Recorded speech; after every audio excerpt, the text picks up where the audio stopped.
rëndësishme. Gjithashtu dhe për ne. E ne tani do të takohemi me Dona në një lidhje direkte. Mirëmëngjesi Dona, linja për ty. Mirëmëngjesi Agnesa edhe për ju në studio dhe gjithë shikuesit. Unë pranë meje kam Hysen Sogojeva, kryetari ODS Hotelerisë dhe Turizmit në Kosovë, me të cilën do të flasim për sfidat dhe zhvillimin e hotelerisë, gastronomisë në përgjithësi, po ashtu edhe turizmit. Nderuar, faleminderit shumë për kohën. Faleminderit për juve. Tregona fillimisht se cilat janë ato sfidat edhe sa po zhvillohet turizmi, hoteliria në Kosovë. Po çdo veprimtari, sidomos në Kosovë, ka sfidat e veta, sepse ne ballafaqohemi drejt me probleme të ndryshme, probleme evidente të cilat i takojnë kësaj fushë. Për shembull, ne prej pandemisë ka biznes i cili ende nuk është në gjallë, themi ashtu. Pastaj problemet ekonomike, sociale të cilat janë evidente në Kosovë dukshëm ndikojnë këtë veprimtari, sepse kjo varet drejt për drejt për klienteles, prandaj klientela është ajo e cila përcakton edhe zhvillimin e kësaj veprimtarie. Në anën tjetër, për fat keq, domethënë asnjë qeveri nuk e ka pa turizmin dhe hotelerinë si veprimtari me prioritet, derisa nuk futet në prioritet të analeve qeveritare, të themi ashtu jenë të filluar në qendrore, atje me strategji, shkakun kombëtare etj. Dhe thotë është pak për zhvillimin e Kosovës. Edhe kemi, do thotë, qysh tani kemi, domethënë para një vjetë ka kalu strategjia e turizmit, llogaritet tash që 25 vjet mas lute nuk kemi pas as strategji turizmit. Tash edhe kjo strategji, sepse kam qenë edhe antar i grupit punus atje, do thotë ajo për momentin është sirtar, do thotë kur është në sirtare, do thotë ende s'kam fillu implementimi.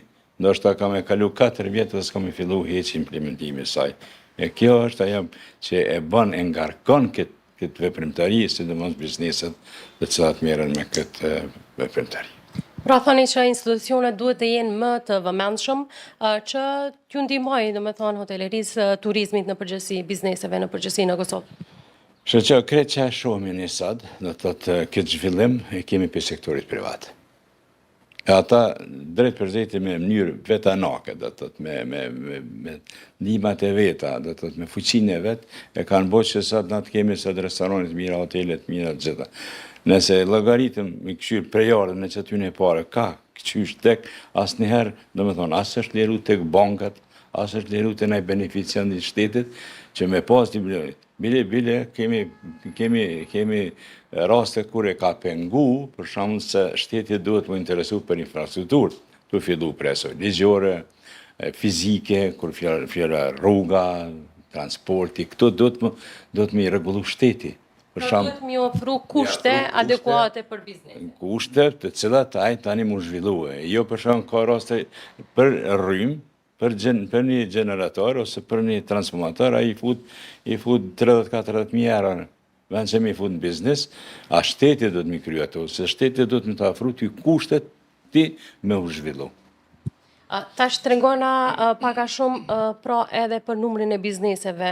Është një numër i madh i bizneseve që janë mbyllur gjatë pandemisë? Sipas Arabikës, për momentin ai kemi kështu dikun rreth 18.000 biznese aktive, po thuhet se janë dikun 10.000, tu i llogarit që të mbyllja prej pandemisë dhe sot.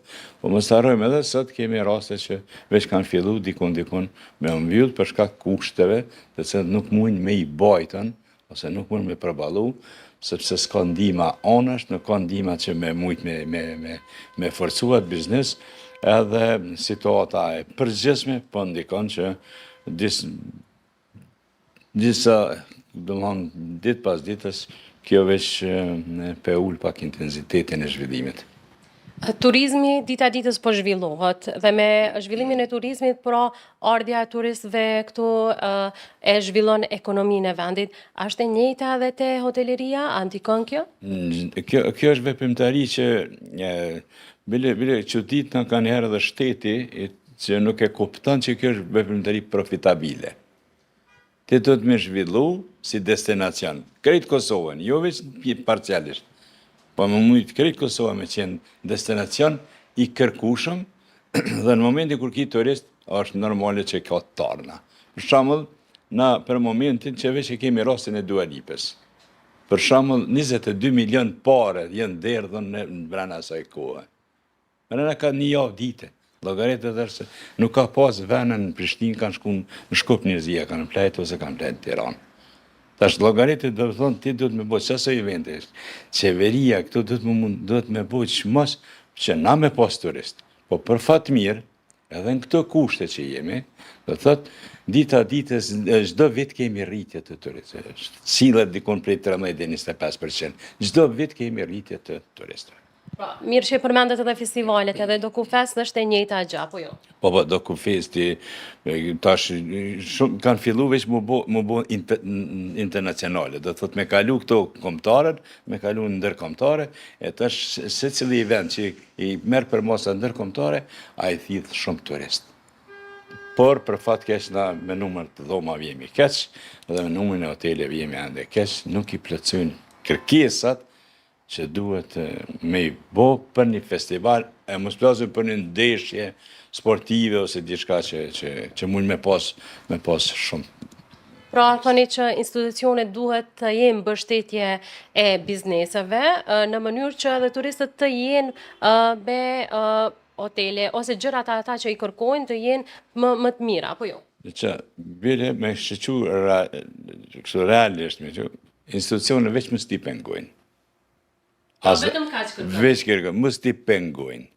Shon kemi raste që me tatime, me forma ndryshme, me denime, me kupona fiskal, me të vëshën, të llogaritë të vëshën, veç ne kemi 18%. Asnjë në rajon nuk e ka. Maqedonia, Malizi, Shqipëria kanë 8-6%, na 18%. Na s'po kërkojmë ne akomodim. Ne akomodim. Hiqja që taks. Prandaj edhe kjo nuk bëhet. Veç më stipengon, veç dhe t'i lënë më punu, normal me rregulla të shtetit, me ligje këto, mjafton për bizneset. Bëna një krahasim pra hotelerin dhe turizmin në Kosovë me vendet e tjera të rajonit të themi më të afërt që jemi. Që na me Shqipërinë nuk mund të shtyjmë, sepse ata kanë tjetër lloj ose tip të turizmit. Fati i tyre që e kanë vijën bregdetare 475 km këtë dalje në det, edhe ata ku të prekin kanë mundësi me qelë plazha të reja ose në të reja. Mirë po, me këtë pjesën tjetër, Maqedoni, Zibe, sa mos flasëm Bosnjë këto, ato jemi, do të thotë Maqedonia ka një përparësi për shkak se ju jep beneficione, do të thotë kanë beneficione bizneset. Për shembull, si agjencione turistike, veç llogaritë për një turist, 15 euro i ka për kosovar dhe 80 euro i ka për evropian.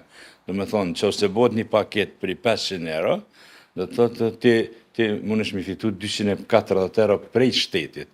Edhe paketa jote është 250 euro. E tash normale që njerëz shkojnë ato kur 240 me të njëjtin itinerar.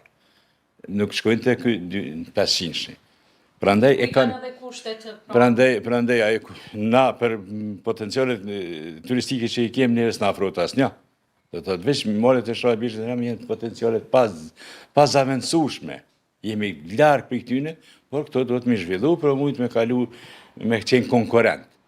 Nuk jemi keq, tu falendru diasporës, se na target e kemi diasporë, po me që dhe atër duhet me bëjsh mas që ne këtë me ndryshu, me evalu për të mirën e bizneseve. Raporti, qeveri, komun, biznes duhet me egzistu gjithmonë. Asë një vendim që i merret pa neve, është i damshëm. Sa hartë merret bashkë me neve, është i mirë për qytetarin, është i mirë për qeverin, edhe është i mirë për biznesin. Në të trija anët është mirë. Tregona tash kohën e fundit pra turizmi, a mund të themi që turizmi malor është më i zhvilluar se sa urban, apo aty qëndron? Nuk kemi ne kemi turizmin kontinental, themi ashtu, sepse ke. Mirë po, të në është turizmi malor.